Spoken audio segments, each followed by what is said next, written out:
Bismillahirrahmanirrahim. Bersambung kita ke part 2. Kita awali dengan penjelasan singkat mengenai beberapa makom dalam tasawuf. 1, tobat. Ini khusus tasawuf ya, ilmu tasawuf ya, tobat tuh ya. Ya tobat nih ya. Karena kita sudah tasawufan, udah tarekotan. Bukan tobat secara umum, tapi kaitannya di Quran juga lebih tinggi nih. Coba. Tobat merupakan makom pertama dan paling utama yang harus ditempuh. Maka disebut paling utama. Tanpa ini semua hilang. Paling utama. Makanya besok ditobat aja udah keren deh. Walaupun stagnan gitu. Nah, gitu ya. Jadi makom utama itu tobat. Harus ditempuh oleh seorang sufi. Tobat itu secara ilmu tasawuf ya ani antakuna ala dirayatin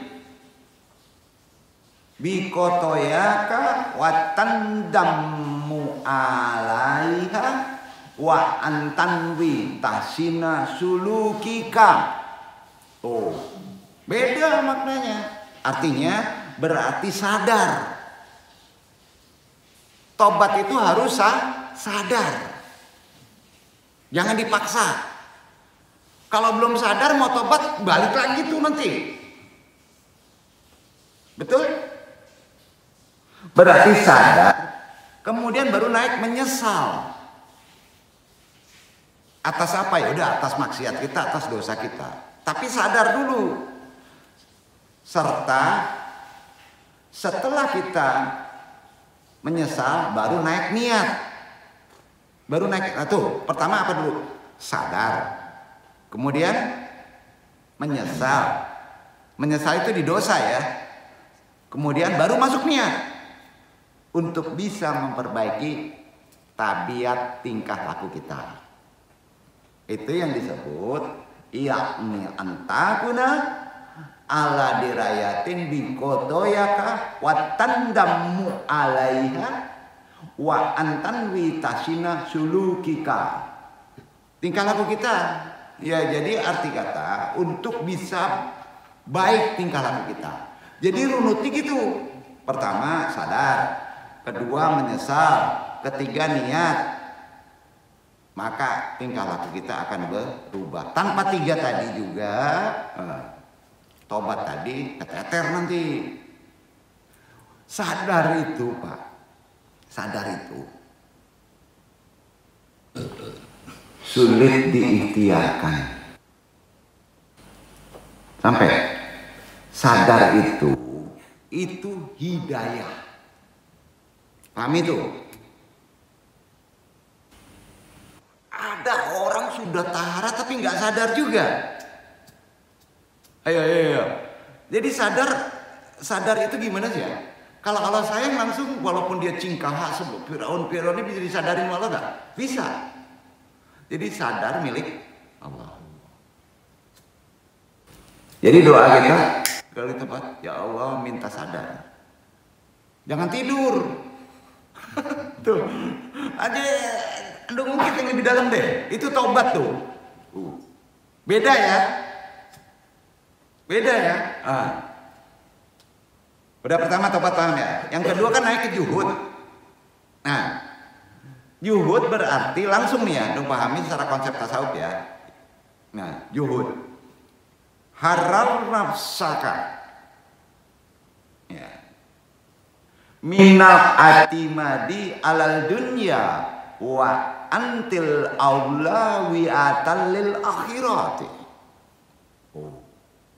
Itu juhud. Melepaskan diri dari ketergantungan terhadap duniawi. Lepaskan. Dan mengutamakan kehidupan akhirat. Berat gak? Baru naik tingkat 2 loh.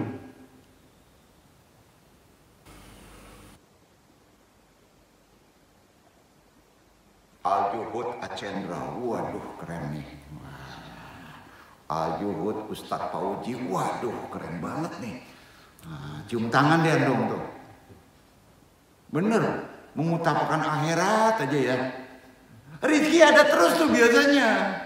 Tapi pas ada rizki untuk akhirat aja. Berat bro. Kerasa beratnya ya. Tobat aja berat. Ini al-fakir.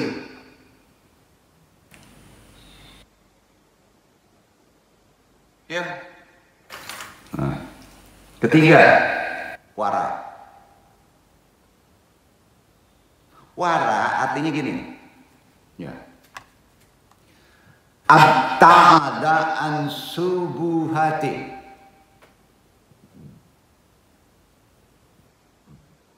Au al-amali solihati gairil wadihati. Abta itu menjauhkan. Wara itu menjauhkan diri dari perbuatan-perbuatan subhat. Sanggup. Berat banget tuh. Atau tidak jelas kebaikannya. Gini, misalnya antum ya dikasih uang. Jangan besar aja, 5.000. Tapi nggak jelas uangnya itu.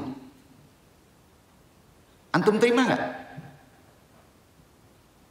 Antum terima juga, tapi nggak jelas. Apakah itu subhat? Subhat itu. 1 miliar nih, tapi nggak jelas. Wah, ambil dia. Ya, wah, makomatnya sudah al-warai gitu. Semua diambil. Subhat aja nggak mau dia. Kalau sumbernya nggak jelas, dia nggak menerima.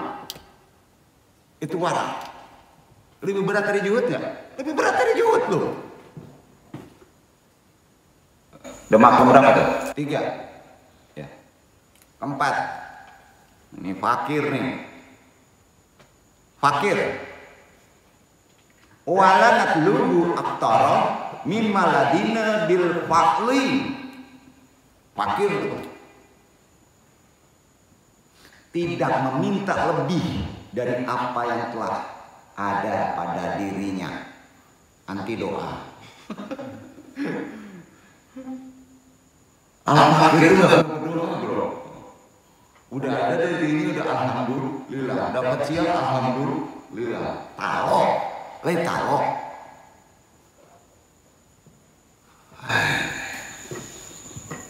Lima, tawakal. Sering tawakal aja lah nyebut. Enak aja. Gampang tawakal itu. Berat bro, tinggi loh. Tawakal artinya kan alis islamul kamili iradatullah. Berserah diri sepenuhnya kepada kehendak Allah. Ayo. Dikasih miskin, alhamdulillah. Digaplok orang, alhamdulillah. Terjerumus, alhamdulillah. Gitu kan? Berat gak? Tawakal. 6. Ridho.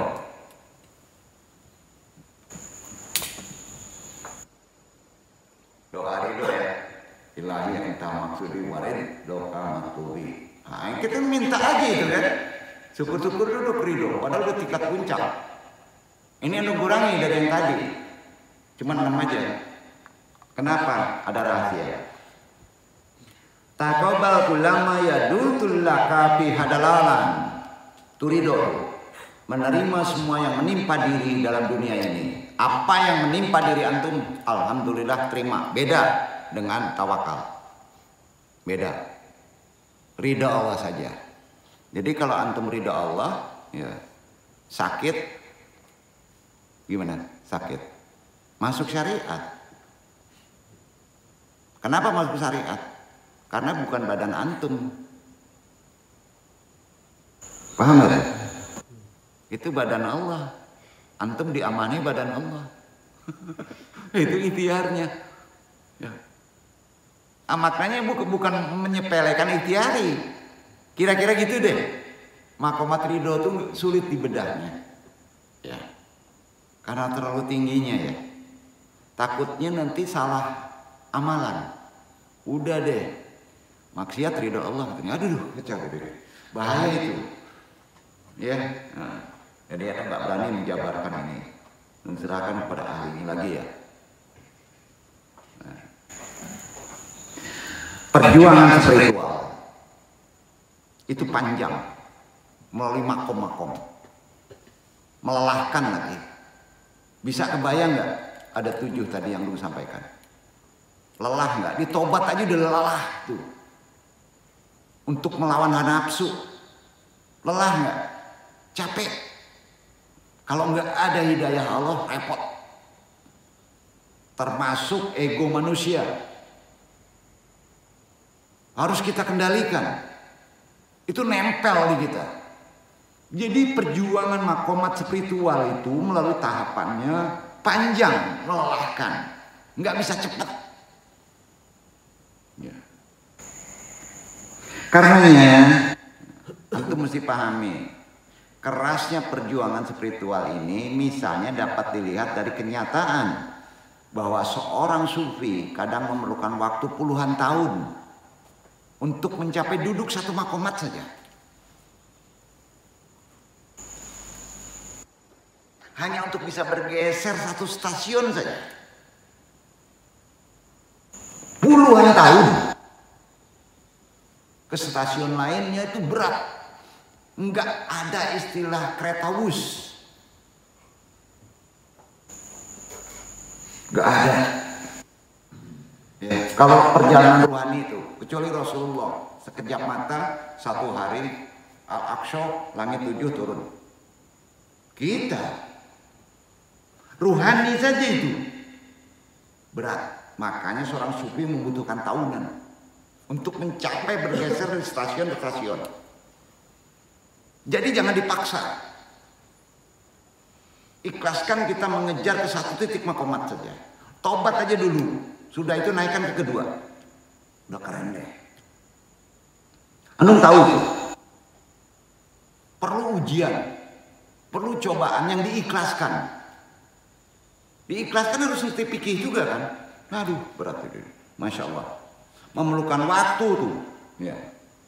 Jadi kalau kita pahami ahwal kondisi mental itu terkait dengan sadar, sering diperoleh secara spontan. Benar nggak? Perolehannya spontan. Sebagai hidayah dari Allah, hadiah dari Tuhan. Itu ahwal. Di antara ahwal yang sering disebut adalah takut. Itu ahwal. Syukur, rendah hati, takwa, ikhlas, ridho, gembira. Itu awal. Umumnya hidayah itu. Setuju? Ikhlas diikhtiarkan. Gimana caranya ya? Sadar diikhtiarkan berat. Nunggu apa? Nunggu Allah. Ya. Kita boleh minta ikhlas. Orang itu ikhlas banget, aduh bingung nih, dari mana tahu dia ikhlas ya? Walaupun ada perbedaan di antara penulis tasawuf, namun kebanyakan mereka mengatakan bahwa ahwal dialami secara spontan, berlangsung sebentar, diperoleh tidak berdasarkan usaha atau sadar, dan perjuangannya keras seperti halnya pada makomat beda. Melainkan sebagai hadiah, hidayah, berupa kilatan-kilatan ilahi yang spontan dan cepat. Kondisi mentalnya begitu. Jadi jangan dipaksa. Yang biasa disebut lamaat. Apa namanya? Lamaat. Kilat aja. Sadar itu kadang-kadang lamaat. Cepat, sadar. Tangkap cepat. Karena besoknya bisa nggak sadar lagi. Lama. Selama ini soal cara memperoleh dan sifat keberlangsungannya juga merasa penting untuk menyinggung sifat pengalaman para sufi dalam pengalaman perjalanan spiritualnya menuju Tuhan melalui makomat ke makomat, stasiun ke stasiun yang pada gilirannya akan mempengaruhi jumlah makomat dan susunannya. Bahkan juga caranya, ikhtiarnya. Kalau cara berpikir tasawuf gini nih.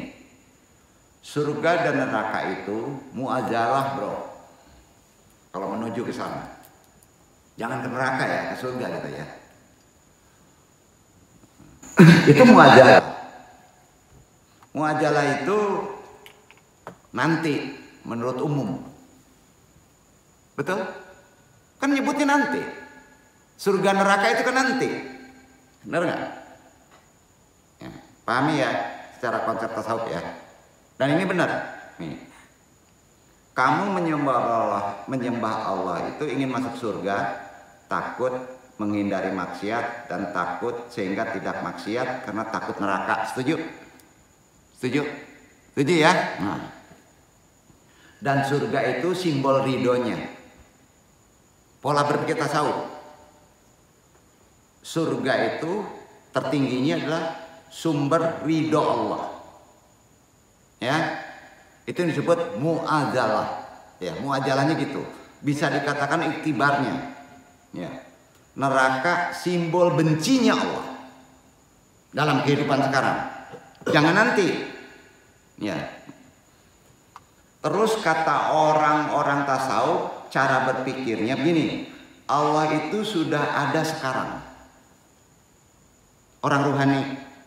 Allah itu sudah ada sekarang, bukan nanti. Nung beresin dulu nih. Ya. Bukan nanti ya. Allah itu sudah ada sekarang, andar wakatnya. Mulai dulu sampai sekarang Allah sudah ada. Setuju kan nih? Kalau Allah sudah ada, berarti Allah sekarang ya bisa berstatus ridho ke kamu. Berat tuh. Atau berstatus benci ke kamu. Pertanyaan, kenapa takutnya nanti? Kenapa takutnya nanti? Ayo, renungkan tuh. Orang kata Allahnya sekarang. Kok takutnya nanti? Ya sekarang juga kamu harus amal tuh. Naqdat. Naqdat tahu? Amal itu naqdat. Naqdat tahu? Naqdat itu cash kontan. Harus sekarang. Itu cash. Allahnya ada sekarang kan? Ya ibadahnya harus ada sekarang. Andar wakat. Karena takut kau kepada Allah bisa ditimbulkan karena 3 hal. Kau juga ada 3 makom. Bergeser dulu nih. Ya. Ada 3 hal, yaitu haibah, qasyah, ruhbah. Mengulang, takut ada 3 makom. Pertama, haibah, qasyah, ruhbah. Takut kepada itu bermacam-macam. Ada 3 tadi. Karena takut merupakan salah satu tanda seorang hamba bertakwa kepada Allah. Betul kan? Nah, meski dalam bahasa Arab rasa takut secara umum diartikan sebagai khauf. Akan tetapi di dalamnya memiliki banyak penjelasan yang lebih terperinci. Terutama takut kepada Allah Subhanahu wa Ta'ala. Kita nukil dari kitab Kafayatul Atqiyah bahwa rasa takut kepada Allah ada yang dikenal dengan haibah. Apa? Haibah. Yaitu takut karena keagungan kemuliaan Allah. Kita takut ini yang terkeren adalah karena keagungan kemuliaan Allah. Kalau antum takutnya masih neraka, aduh, bingung nih. Mangkomat antum beda. Ya. Jadi takutnya harus haibah. Itu udah keren. Allah Maha Besar, Allah Pencipta, Maha Mulia. Sama halnya kita takut kepada orang tua kita. Di mana titik takutnya? Karena kemuliaannya, keagungannya mengurus kita sejak kecil.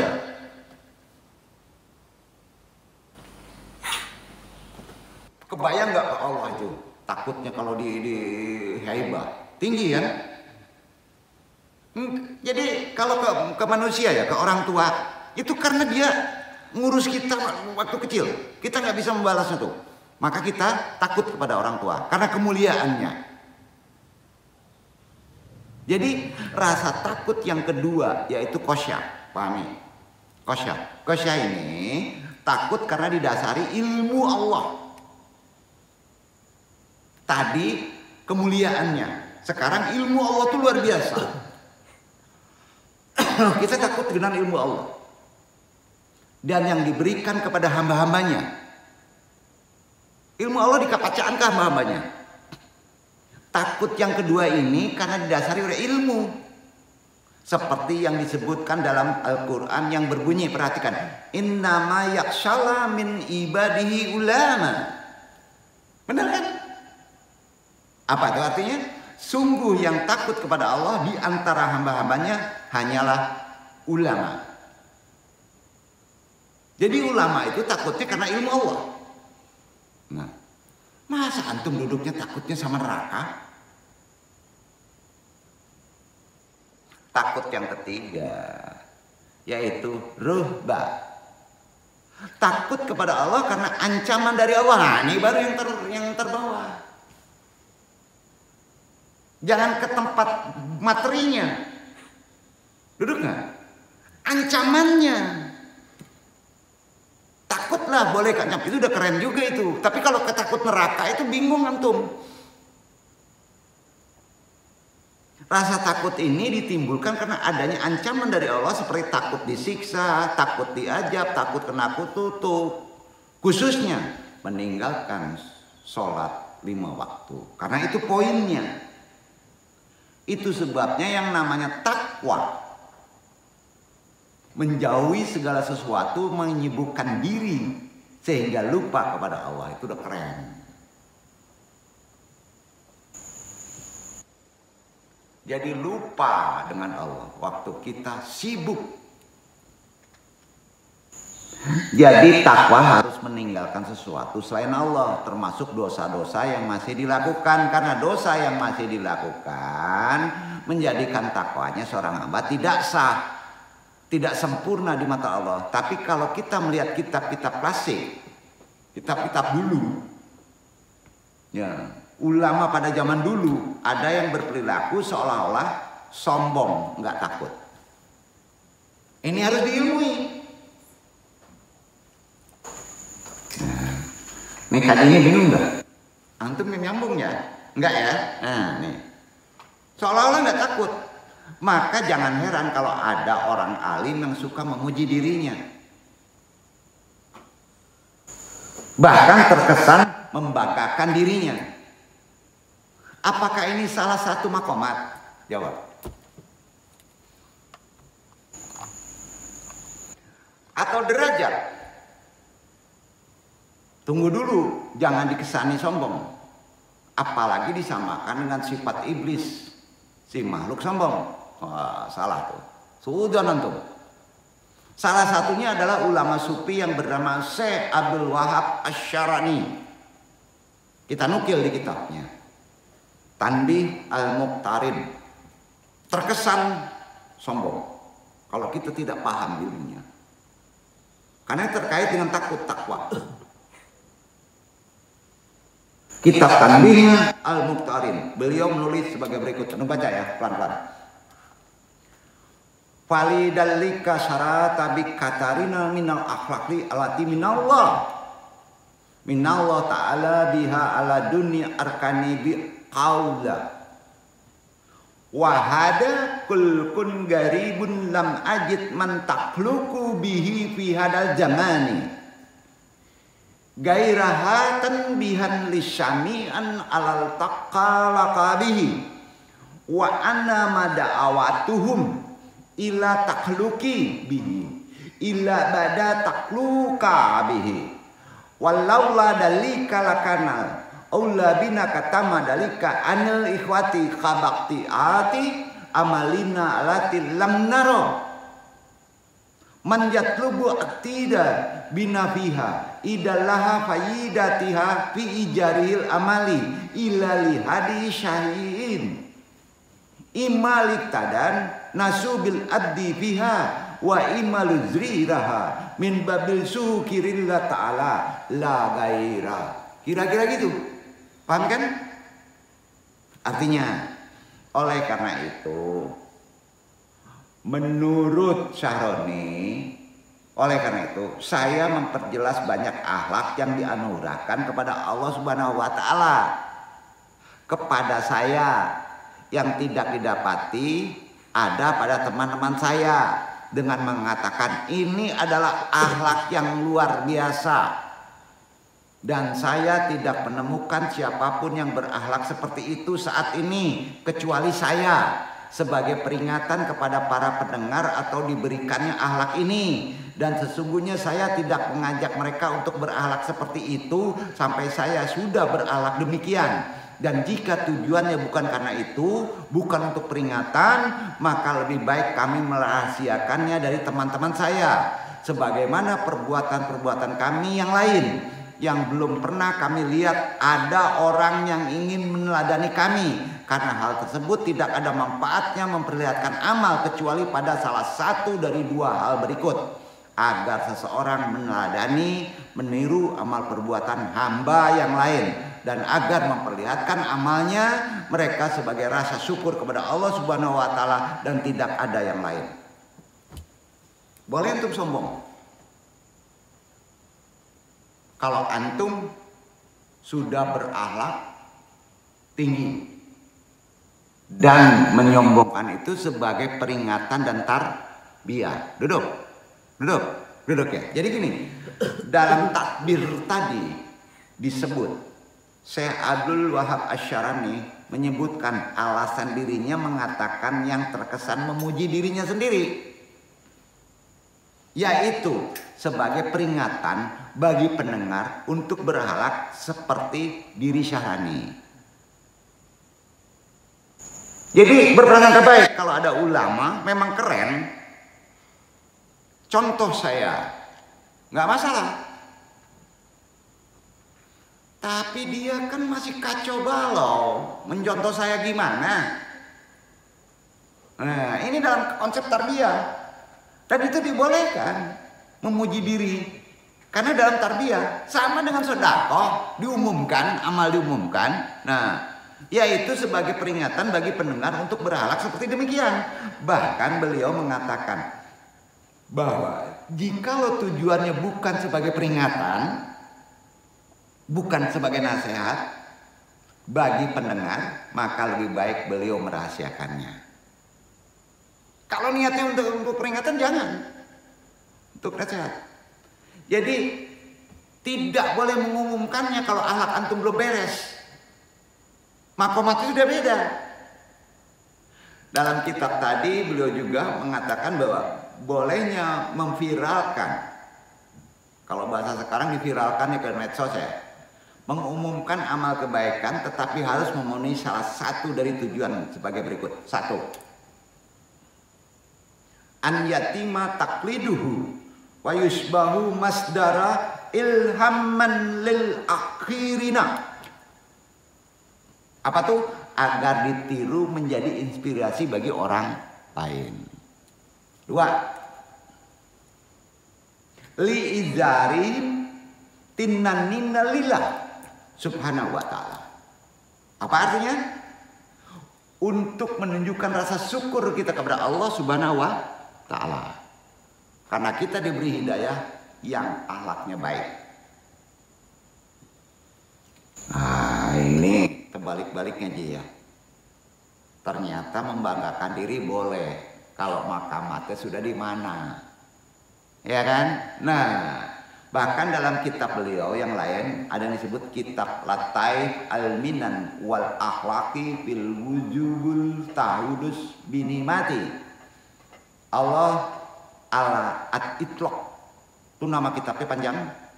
Yang mana beliau menukil perkataan Sultanul Auliya Syekh Abu Hasan Al-Syajili. Perkataannya begini, wa kana Syaiku Abu Hasan Al-Syajili yaqulu katiranan li ashabihi aminu bita'atikum ijaran lil ubutiyatikum kama yatajaharu ghairukum bil ma'asi wa alaikum bil alami linnas bima manahakumullah ta'ala minal ulumi wal ma'arif. Tuh. Itu nukilan dari Abu Hasan Al-Sajili. Syekh Abu Hasan Al-Sajili sering berpesan kepada santri-santrinya, publikasikan, viralkan ketaatanmu agar orang-orang tahu ibadahmu sebagaimana orang lain mempertunjukkan kemaksiatannya. Publikasikan kepada orang banyak ilmu dan pengetahuan yang telah Allah Ta'ala anugerahkan kepadamu. Itu Syekh Sajali boleh. Tapi makomatnya yang mana? Dari tabir tersebut dapat kita pahami bahwa mempublikasikan, memviralkan suatu amal kebaikan, khususnya diri sendiri, itu harus dan diperbolehkan. Paham? Paham. Jadi jangan suudzon. Kalau ada ulama membanggakan diri, jangan suudzon. Itu untuk kita, untuk bisa mencontoh ke beliau. Nah, hal tersebut tidak serta-merta divonis sebagai bentuk perbuatan sombong atau ria ataupun ujub apalagi. Ini selaras dengan hadis Nabi dalam kitab At-Tanbir Syahrul Jami' Al-Asyigir juz 2 halaman 140. Kalau nggak percaya baca. Diriwayatkan oleh sahabat Mu'adz bin Jabal. Idza jaharatil bid'ah fi ummati wasattama ashabi falyajirul ilmu ilmahu fa in lam yaf'al dalika fa alaihi lanatullah. Apabila bid'ah merajalela, bid'ah yang bertentangan dengan syariat khususnya, dan sahabatku dicaci, maka hendaklah bagi orang yang berilmu menampakkan ilmunya. Sehingga kalau tak menampakkan, maka Allah akan menampakkan laknat. Duduk gak? Kalau yang duduk tidak mengandalkan kekuatan sultan, akan dinampakkan laknat oleh Allah. Itu maksudnya. Sampai? Jadi jangan suudzon. Maka sabar. Gak percaya antum duduk ya jadi ulama. Ada saatnya sombong. Ada saat pakai selendang Allah. Tapi di makomat kapan? Karena kalau tidak antum lakukan, Allah akan melaknatnya. Itu hadis sahih loh. Ngeri nggak? Dalam mempublikasikannya tentu tidak boleh timbul perasaan ria. Beratnya itu. Sedikit pun dalam hatinya yang nantinya akan menggugurkan tujuan dari perbuatan mempublikasikannya. Itu yang paling berat. Karena setan ngungkit-ngungkit. Hal ini didasarkan pada teks dalam kitab Az-Zawir Antiraqati Al-Qabair karya Syekh Ahmad bin Muhammad bin Hajar Al-Haytami. Waqat yumadil wizaru fi mayyatut dahairul isyararu fihi al-kawajil wal haji wal jumu'ati wal jama'ati wa ijarul mudaratul illahi wa ijarahul rakbati fihi lil tadbibi bisyarti atu an layakuna fi syayibati ri'atin. Kadang menampakkan ibadah yang tidak bisa dirahasiakan menjadi terpuji, seperti berperang, melaksanakan haji, sholat Jumat, dan berjamaah. Menampakkan tindakan dan hasrat untuk menjalankan adalah dalam rangka memotivasi orang lain dengan syarat tidak dicemari oleh ria. Ya kan? Jadi hal ini juga dikuatkan dari hadis ya. An Abdullah Ibnu Mas'ud radhiyallahu anhu, an-Nabi sallallahu alaihi wasallam qala la yadkhulul jannah man kan fa'aqal bihi mitqalu daratin min qadirin faqala rajulun innal rajula yuhibu an yakuna tawahu hasana wa nalahu hasanatan qala inallah jamilun yuhibul jama al-kibara bitoril haqi wa hamatan nas. Dari Abdullah bin Mas'ud, dari Rasulullah SAW berkata, tidak akan masuk surga orang yang dalam hatinya ada sifat sombong, seberat zarah. Lantas ada seorang yang berkata, sesungguhnya ada laki-laki yang suka berpakaian indah dan bersandal bagus. Nabi bersabda, sesungguhnya Allah itu indah dan suka keindahan. Sombong adalah menentang kebenaran, memandang rendah orang lain. Itu sombong. Itu baru sombong. Hadis riwayat Muslim. Dalam takbir juga dapat dipahami bahwa salah satu syarat diperbolehkannya mempublikasikan amal kebaikan, khususnya diri sendiri, itulah adalah hatinya tidak boleh dicemari oleh sifat ria. Tentu hal ini sangat-sangatlah sulit bagi kita yang masih awam dalam menjalankannya. Entah kalau makomat antum sudah sampai di duduknya, mungkin hanya segelintir orang yang dapat melakukannya. Maka jangan coba-coba meniru perilaku seperti tadi jika belum capai tingkatan makomat atau makomatnya sudah duduk. Paham ya? Nah, jadi berbeda hal dengan para nabi, para ulama atau orang-orang soleh yang sudah mampu menjaga hatinya dari perasaan ria. Tentu perbuatan menampakkan kebaikannya itu lebih utama daripada menyembunyikannya. Sesuai dengan lanjutan takbir ini yang artinya saja kesimpulannya sesungguhnya ketika suatu perbuatan bersih dari kotoran-kotoran ria dalam menampakkan kebaikannya itu tidak merugikan siapapun, jika dengan perbuatannya itu ia dapat memotivasi manusia untuk meniru dan mengikuti perbuatan baik tersebut dan dapat menginspirasikannya dikarenakan dia adalah seorang ulama atau seorang soleh, maka yang mana mereka adalah orang-orang yang dapat memberikan inisiatif semua untuk menirunya, maka penampakannya itu lebih baik karena mereka adalah orang-orang yang sudah mencapai makom derajat para nabi, pewarisnya, ulama. Mereka tidak ditunjukkan kecuali yang paling sempurna akhlaknya atau sudah disempurnakan Allah. Tentu di sini berprasangka baik, husnuzon itu harus dikedepankan. Terlebih lagi sifat sombong dan ria itu merupakan sifat tercela yang ada di dalam hati. Sombong ada di dalam hati juga. Hal ini dibuktikan dengan para ulama yang menempatkan pembahasan sifat sombong al-kibru dan ria ke dalam bab Tazkiyah al-Qalbi di kitabnya. Ini sesuai dengan kaidah. Pahami kaidahnya, boleh antum tanamkan, boleh antum pegang prinsipnya. Nahkumu bil dawahiri wallahiyatullah lil syarair. Paham? Paham gak nih? Kita hanya menghukum apa yang tampak. Itu manusia. Antum sering menghukum orang karena nampak. Dan Allah Subhanahu wa taala menghukum apa yang tersimpan di hati orang. Duduk. Orang sudah makamat tinggi tidak pernah menghukum yang tampak, tapi sudah bisa membaca menghukum di hati orang yang tersembunyi. Itu penting kaidah. Ini dikuatkan oleh hadis diriwayatkan oleh Abdullah bin Mas'ud menjelaskan secara tersirat mengenai larangan memvonis orang lain berbuat sombong. Maka sudah sepatutnya kita sebagai seorang muslim untuk selalu berprasangka baik kepada seseorang, terlebih lagi orang tersebut merupakan seorang ulama, seorang kiai, ya, mursyid, tokoh agama. Mudah-mudahan kajian makomat dan ahwal ini menjadi bukan referensi, tapi menjadi pegangan kita.